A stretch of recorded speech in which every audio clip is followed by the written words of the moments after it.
everyone, and welcome back to my channel. Sometimes the best art happens when you let go of plans.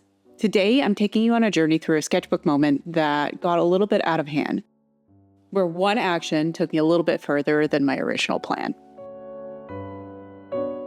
Let's rewind a little bit. Here's where it all began. My aim was to do a really quick reference sketch session. I have a larger piece in mind that requires a little bit more accurate representation of the scale details and facial proportions than just using my imagination.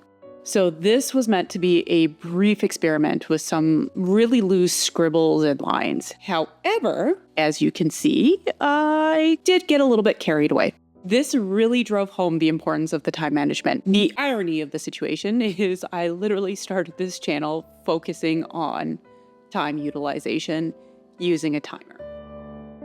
Once I laid down a generic shape and structure of how I wanted the face to appear, I started to put in a little bit more details. Here, I'm adding in dark tones and details to the scales on areas that are more defined in the reference picture that I was using.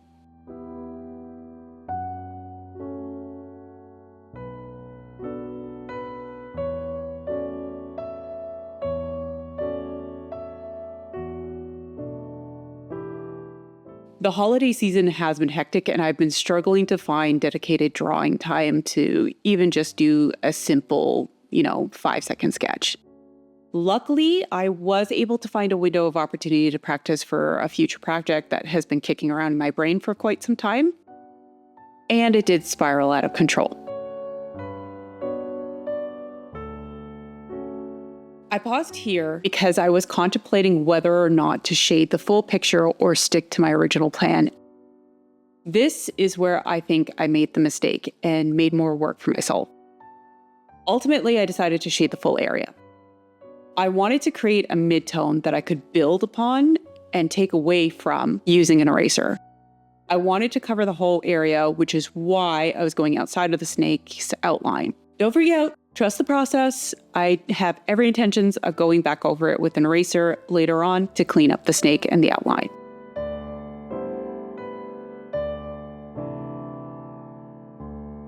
To deepen the shadow, I switched over to a 2B pencil to create darker areas, particularly in the eye. I then used an HB pencil and a shader to blend and break up some of the midtones and add a little bit more dimension to the sketch. As I worked, frustration began to creep into my mind. The sketch was taking longer than expected, and I was definitely questioning my decision. Was the image too large? I've drawn larger sketches before. Was I overthinking the shading? In the reference, there was no direct lines for each scale, so it presented a challenge.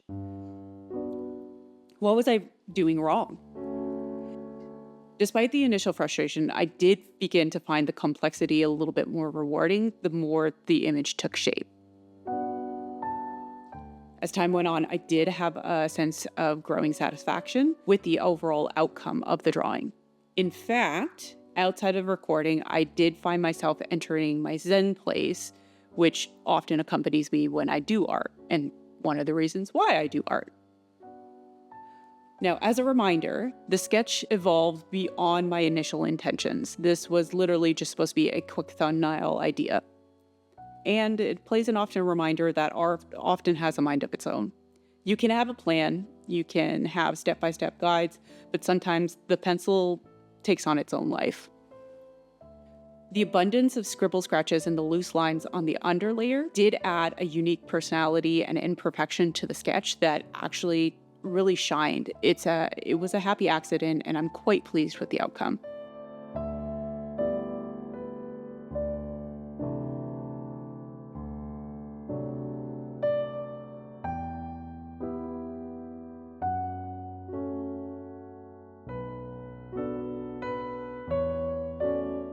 Now for the final touches. I carefully used an eraser to clean up the edges and add some subtle highlights.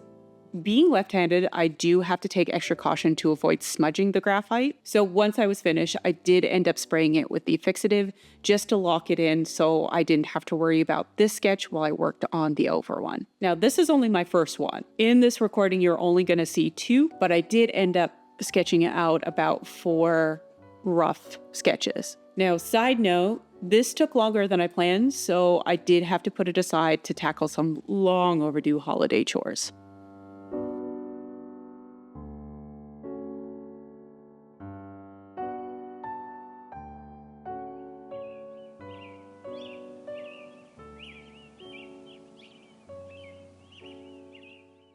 Okay, now as we move on to day 2, we are back at it.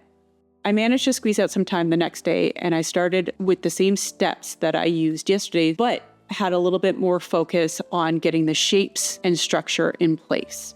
Now, this reference drawing, the snake is a little bit further back. I chose this for a full body image instead of just the head, and I wanted to really focus on the pattern. I was curious on how the light and the shadow would play on the scales with the pattern work. So this is a great way to really do a deep dive because it gets you to do a breakdown of the picture a little bit further. That way I can kind of repeat the process on my final piece later on.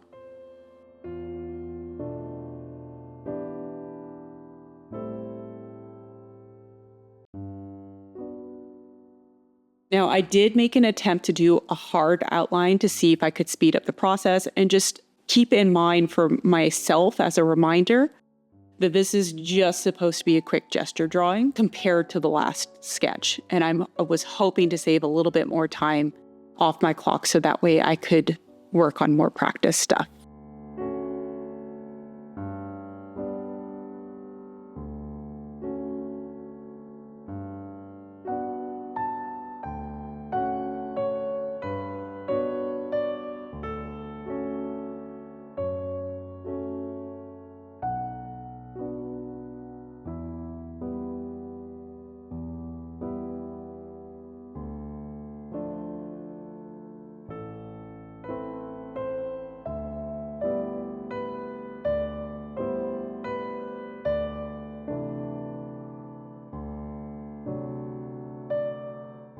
Once I got the pattern down, I decided to take a quick break.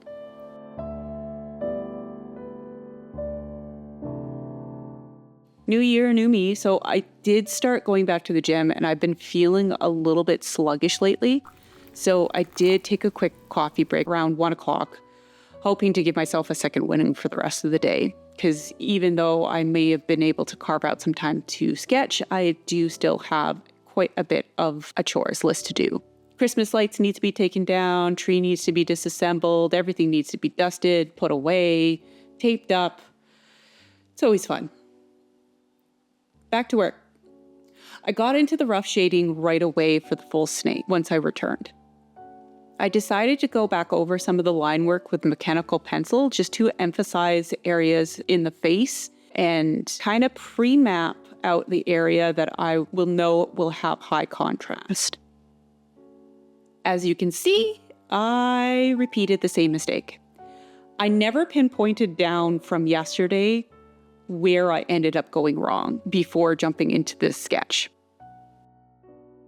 I smudged the midtones across the snake again, just like I did yesterday, and of course this added extra time to the process. It is a clear reminder that I need to be more mindful of my techniques.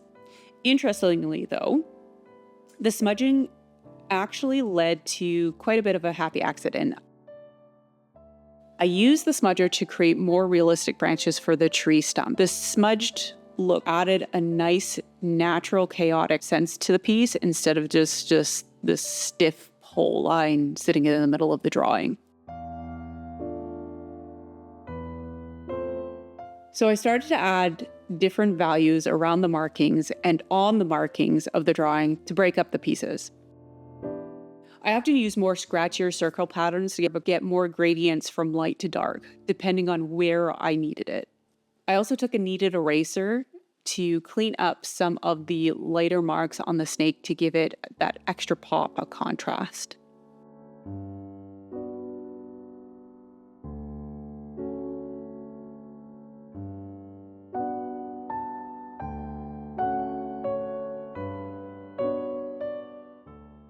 I did find using the pencil that it was a little bit too sharp, so I ended up taking a sandpaper to grind down more of a flatter edge to my 2B pencil, which did allow for a smoother blending application.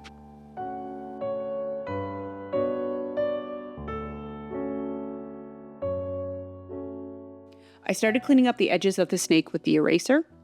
Now that the pattern was complete, I began adding in shading for the snake, considering where the shadows would lie vs the lighting.